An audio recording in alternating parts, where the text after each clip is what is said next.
ہمارے درمیان معتبر فکشن نگار اور معروف ادبی صحافی خورشید اکرم صاحب بھی موجود ہیں. انہوں نے اشر نجمی کے پہلے ناول اس نے کہا تھا پر بھی ایک طویل مضمون لکھا تھا جسے کافی پسند کیا گیا تھا.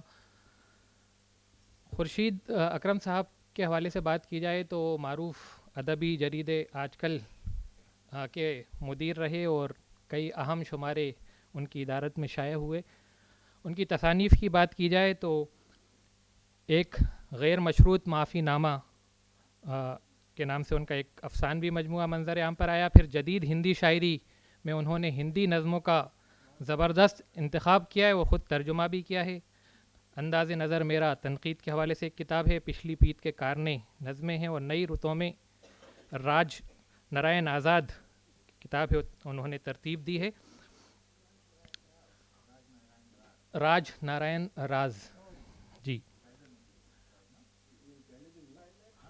اور ابھی ان کا افسانوی مجموعہ رات کی بات نہایت مقبول ہوا ہے افسانوں کے حوالے سے. یہاں پر مالک اشتر بھی موجود ہیں, تو مجھے ان کا ہی ایک اقتباس میں نے کبھی نوٹ کیا ہوا تھا, وہ یاد آ رہا ہے کہ انہوں نے خورشید اکرم صاحب کا تعارف کراتے ہوئے لکھا تھا کہ خورشید اکرم صاحب کو اردو والے خاص طور پر دو حوالوں یعنی نظم کے شاعر اور کہانی کار کے طور پر جانتے ہیں. البتہ اردو دنیا میں ان کی شناخت یہیں ختم نہیں ہوتی. انہوں نے بڑی اچھی تنقید بھی لکھی خاکہ نگاری کے ان کے جواہرات راج نارائن راز پر ان کے کم و بیش 40 صفحات کے مضمون میں جگمگاتے دیکھے جا سکتے ہیں. اور سب سے بڑھ کر بات جو ہے وہ آج کل جیسے معروف ادبی جریدے کے مدیر رہے, میں ان سے درخواست کرتا ہوں کہ وہ آئیں اور اشر نجمی صاحب کے افسانوی مجموعے گمشدہ خوابوں کی ایک رپورٹ پر اظہار خیال فرمائیں. صاحب صدر ڈائس پہ بیٹھے ہوئے ہمارے معزز حضرات اور یہاں سامعین میں بیٹھے خواتین و حضرات, بہت دیر سے آپ لوگ ایک بہت ہی اہم کتاب کے بارے میں بہت اہم باتیں سن رہے ہیں. مجھے ادبی دنیا میں صحافت کے طفیل ادبی صحافت کے طفیل صرف ادب کو ہی نہیں ادبی دنیا کو بھی ذرا قریب سے دیکھنے کا موقع ملا ہے. اور تو جب ان کی کتاب جب انہوں نے اشر نجمی صاحب نے ناول لکھا اور جب اچانک یہ کہانیاں لے کر کے آئے, کہانیاں لکھ رہے تھے, پھر جب انہوں نے کہانیاں لکھی تو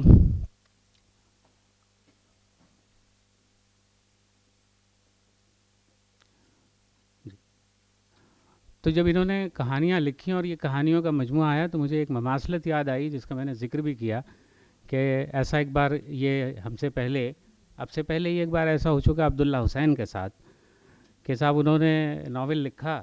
عبداللہ حسین نے یہ خود لکھا ہے کہ انہوں نے اپنا جو پہلا ناول اداس نسلیں ہیں جو ظاہر ہے کہ اردو کے بہترین ناولوں میں سے ایک ہے اور بڑے ناولوں میں سے ایک ہے, تو انہوں نے لکھا اور لے کر کے وہ پبلشر کے پاس گئے. تو پبلشر ان کو جانتے نہیں تھے. انہوں نے کہا بھئی آپ کون ہیں؟ ناول یہ لکھا ہے پڑھا تو ان کا ناول تو اچھا ہے لیکن آپ کو تو کوئی جانتا نہیں ہے.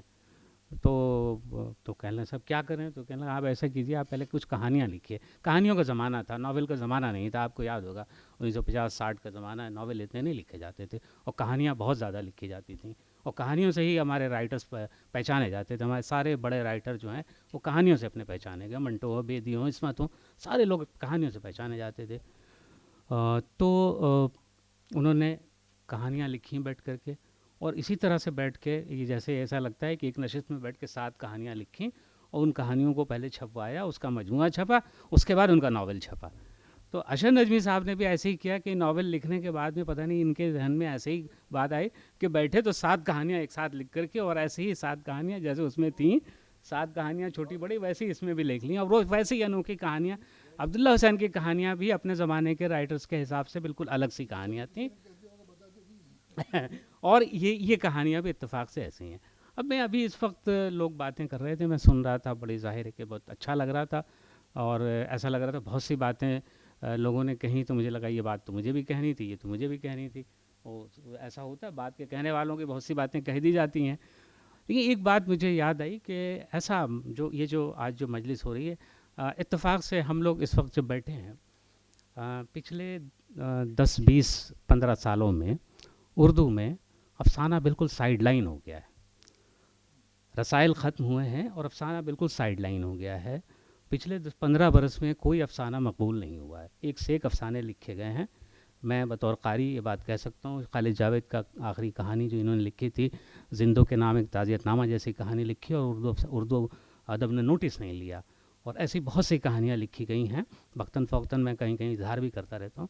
مطلب یہ وہ زمانہ ہے جس میں ناول نے افسانے کو بالکل سائیڈ لائن کر دیا ہے. اور بہت اچھی ہماری جو اردو ادب کی غزل کے بعد جس صنف نے سب سے زیادہ اردو ادب کو متاثر کیا ہے اور جس نے اپنی جگہ بنائی ہے، بلکہ غزل سے مقابلہ کیا ہے، وہ افسانہ ہی تھا. ہمارے بڑے ادیب جو ہیں وہ منٹو، بیدی، عصمت، یہ سب کرشچندر، یہ سب افسانے کے نام پہ جانے جاتے ہیں. اور یہ وہ لوگ ہیں جو ہمارے شاعروں کے برابر کھڑے ہوئے ہیں جو اپنی مقبولیت میں. اور افسانہ ہی ہے جس نے اردو ادب کو، یعنی نثر میں اگر غزل کے مقابلے کسی صنف نے زندہ رکھا، قائم رکھا اور اپنی شناخت بنائی تو وہ افسانہ ہے. 10 15 برس میں افسانہ اس کے باوجود ختم ہو گیا، سائیڈ لائن ہو گیا. اس عالم میں اشر نجمی کا مجموعہ آتا ہے اور یہ بات اس لیے کہہ رہا ہوں کہ یہ اجرا کی تقریب نہیں ہے کہ میں اپنی طرف سے یہ بات کہہ دوں. 3 مہینے پہلے یہ کتاب آ گئی تھی. اس 3 مہینے میں قارئین کی رائے بالعموم، یہاں بہت سارے لوگ بیٹھے ہیں، اس کے علاوہ بھی ہم نے بہت سے، آج چونکہ یہ زمانہ فیس بک کا ہے، ہمیں لوگوں کی رائیں بہت آسانی سے معلوم ہو جاتی ہیں. اور وہ رائیں ظاہر ہے کہ بہت طول طویل نہ ہوں، لیکن اس کا جو کرکس ہوتا ہے، اس میں جو خاص بنیادی نقطہ ہوتا ہے وہ سمجھ میں آتا ہے. اور اس سے لگتا ہے کہ یہ کہانیاں مقبول ہو رہی ہیں. تو اس وقت مجھے ایک بات یاد آئی کہ پچھلے 30 برس میں میں نے 4 کتابیں ایسی دیکھی ہیں جن کی آمد پر اور جس کے آنے پر اتنا شہرہ ان کتابوں کا ہوا. پہلی کتاب جو میرے علم میں، میرے حافظے میں ہے، وہ ہے ڈار سے بچھڑے کہانی. اتفاق سے سید محمد اشرف صاحب یہاں تشریف رکھتے ہیں کہ جب ڈار سے بچھڑے یہاں پہ اس کا مجموعہ، اس کا یہاں پہ اجرا بھی ہوا تھا دلی میں، لیکن جب وہ کتاب آئی تھی تو پورے جیسے ایک ہنگامہ مچ گیا تھا. اس کے بعد اگلی کتاب جو آئی وہ تھی خالد جاوید کی کتاب برے موسم. وہ بھی یہاں اتفاق سے یہاں بیٹھے ہوئے ہیں کہ وہ کتاب بھی آئی. یہ دیکھیے تو یہ پہلا مجموعہ ڈار سے بچھڑے سید محمد اشرف صاحب کا، خالد جاوید صاحب کا بھی پہلا مجموعہ تھا، وہ مجموعہ بھی آیا. اور ایسے ہی ایک تہلکہ مچ گیا. تیسرا مجموعہ جو میرے علم میں ہے وہ ہے لیمپ جلانے والے صدیق عالم کا. جب وہ آیا اس مجموعے نے بھی ایسے ہی چہل پہل مچائی تھی، اتنی تہلکہ مچ گیا تھا. اور اب یہ چوتھا مجموعہ ہے جس کے بارے میں کہہ سکتا ہوں کہ یہ مجموعہ ہے اتنے برسوں کا. اور اس مجموعے کی خاص بات یہ ہے کہ یہ اس زمانے میں آیا جب افسانے کا سورج ڈوب رہا ہے.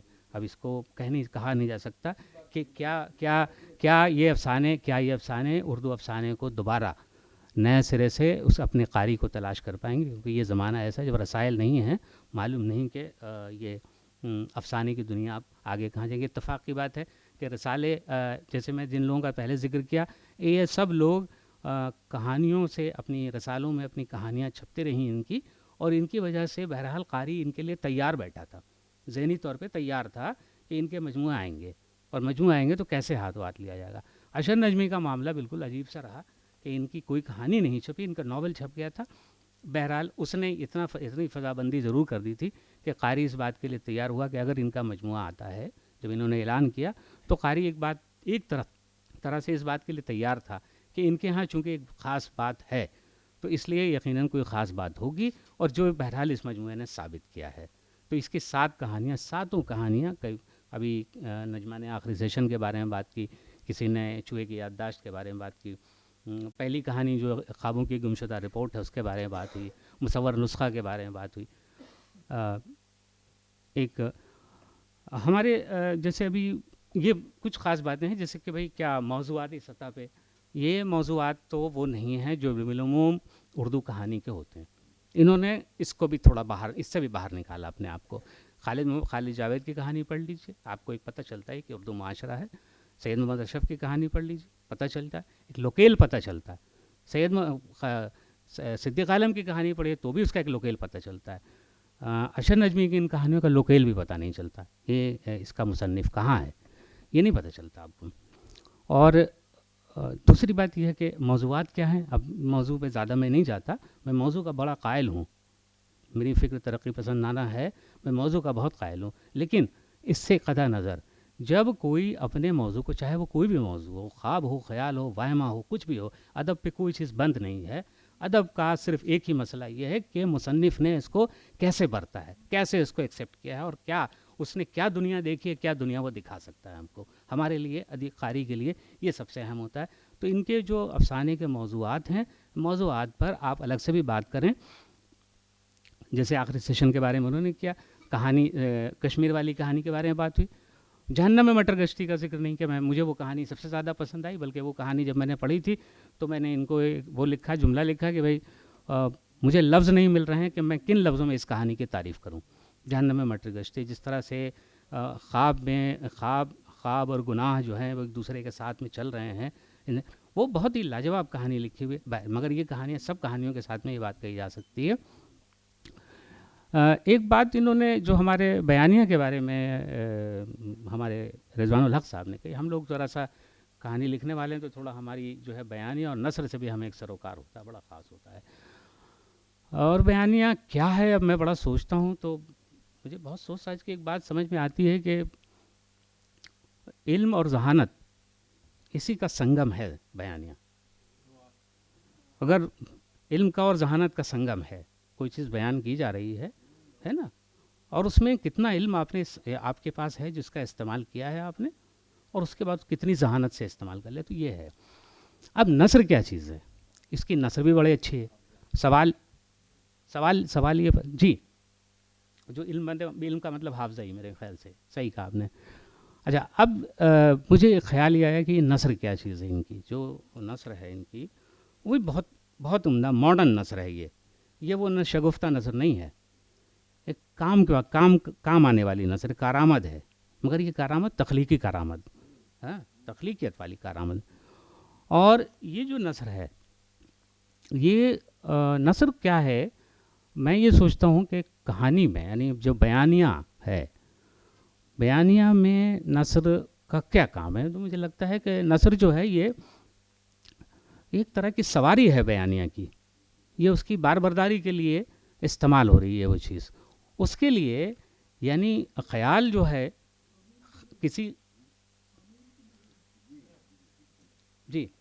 کسی خیال کو بیان کرنے کے لیے، اس کو کیری کرنے کے لیے، اس کو منتقل کرنے کے لیے کیا چیز ہو سکتی ہے، کون سی سواری ہے جو اس کو کیری کرے. تو وہ مجھے لگتا ہے وہ نثر ہے. اور وہ ان کے ہاں جو نثر ہے وہ بڑی ہی پریکٹیکل کارآمد، میں نے اس لیے کہا کہ بہت ہی پریکٹیکل نثر ہے. کون سا لفظ ہوگا، کس طرح کا سینٹیکس ہوگا، نہ اردو، نہ ہندی، نہ انگریزی، نہ دیسی، کوئی لفظ ان پہ بند نہیں ہے. انہوں نے سارے لفظ کو اپنے اس میں گوندھ لیا، اور اس طرح سے ایک اپنی نثر، ایک نثر جو ہے انہوں نے خود وضع کی ہے. ظاہر ہے کہ مصنف یا کوئی بھی رائٹر خود اپنی نثر وضع نہیں کرتا، اس کا لاشعور کرتا ہے. اسے خود معلوم نہیں ہوتا ہے کہ جو نثر لکھ رہا ہے وہ کیسی ہے، لیکن جب وہ لکھ رہا ہوتا ہے تب اس کا لاشعور اس کو بتاتا ہے کہ بھئی آپ کے خیال کی بار برداری کے لیے یہ الفاظ ہیں جو کام آئیں گے، اور وہ اسی الفاظ کے سہارے اس کو بات کو آگے بڑھاتا ہے. یہی ان کی نثر کا کمال ہے، یہی ان کی نثر کا کمال ہے. تو یہ جو چیز ہے، مطلب جو انہوں نے اشر نجمی صاحب نے جس طرح سے اس کو برتا ہے، وہ ان کی مطلب ان کی نثر اور بیانیہ اور موضوع کا معاملہ جو ہے، وہ بہت سے لوگ ہیں، ہم میں سے بہت سارے لوگ ہیں جو موضوع کے بارے میں بہت زیادہ ہم کوئی رائے نہیں رکھتے ہیں. کوئی ٹھیک ہے، کوئی بھی موضوع ہو سکتا ہے، یہ تو مصنف کا معاملہ ہے اور قاری کے ایکسیپٹنس کا معاملہ ہے. ہم بہت سے موضوعات کو ایکسیپٹ نہیں کرتے، لیکن اس کے باوجود ہم اس کو جو اس میں لکھا ہوا اس کی تحریر ہے، اس تحریر کو ہم ایکسیپٹ کرتے ہیں. موضوع سے ہم کئی بار متفق نہیں ہوتے، لیکن ہم مثال کے طور پہ ہم نے 10 کمانڈمنٹ فلم سے ہم متفق نہیں تھے، لیکن اس فلم کو ہم بہت پسند کرتے ہیں کیونکہ جو دا وے فلم ہیز بین میڈ وہ بہت اچھی ہے. تو یہ چیزیں ہوتی ہیں، دونوں چیزیں اس کا ہمیں دیکھنا پڑتی ہیں. بہت سی مثالیں تھیں جو نثر کی اور اس کی میں چاہ رہا تھا، لیکن اب چونکہ کافی لوگوں نے اس موضوع پہ بات کی ہے، ایک آدھ دو حوالے بھی آ گئے ہیں، تو میں ان باتوں کو اب نہیں کہہ رہا ہوں. اور سب سے اہم بات یہی ہے کہ اس زمانے میں جب کہ افسانہ بالکل نہیں پڑھا جا رہا ہے، اشر نجمی صاحب کے افسانے نہ صرف یہ کہ پڑھے گئے ہیں بلکہ ڈسکس کیے جا رہے ہیں، بلکہ لوگ اس کے بارے میں بات کر رہے ہیں. اور امید یہ کرتے ہیں، جیسے کہ نورین نے بھی یہ بات کہی کہ یہ نئے افسانے ہیں، میں بھی کہتا ہوں کہ یہ نئے افسانے ہیں. مطلب یہ جو میں نے پہلے کے 3 لوگوں کی باتیں کی تھیں، یہ اس لیے ان کتابوں کا شہرہ ہوا کہ یہ اپنے زمانے میں نئے تھے. اور ہر چیز جو ہے وہ نئی چیز جب آتی ہے تو اس کا بہرحال استقبال ہوتا ہے. اس کتاب کا بھی استقبال اس لیے ہو رہا ہے ان افسانوں کا کہ یہ نئے ہیں. اشر نجمی صاحب، صحیح بات یہی ہے کہ میں ابھی ایک بات ان سے کہہ رہا تھا، بلکہ انہوں نے کچھ لکھا تھا تو میں نے کہا تھا کہ ارے بھائی 64 سال کے ہو گئے ہیں نا انہوں نے، میں کہا ہی ابھی. تو میں نے ان سے کہا، میں نے کہا بھائی یہ اتنی عمر کہاں گنوا آئے آپ، افسانہ چھوڑ کر کے، فکشن چھوڑ کر کے یہ اتنی عمر کہاں گنوا آئے آپ. بہرحال تو خدا کرے کہ یہ اور زندگی پائیں اور افسانے اور ناول لکھیں. ان کے لکھنے سے اس میں کوئی شک نہیں ہے کہ ہمارے فکشن کے ادب میں اس وقت بڑی گہما گہمی پیدا ہوئی ہے. اس کا استقبال، اور اشر نجمی کو ایک بار پھر بہت بہت مبارکباد.